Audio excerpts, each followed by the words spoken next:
Hey there, I am at the Firstman master bedroom and bathroom renovation. We are getting so close to finishing this project. I'm excited to show y'all how it's looking. Today we're putting a final coat on the floors, the bedroom floors that we refinished. We typically do 1 or 2 coats and then we do a final third coat at the very end of the project just in case any scuffs or anything have happened to the floor during construction. I just finished cleaning up all of our dust protection. So you can see these beautiful Dekton Albarium floors.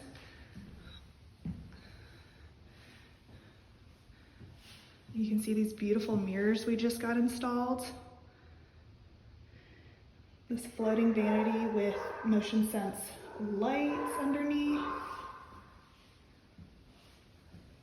This beautiful giant sliding glass door that is mounted in the ceiling for this shower.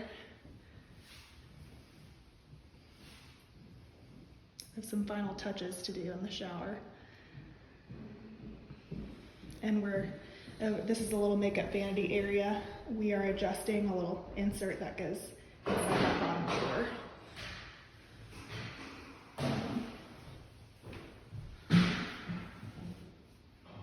It's looking so good.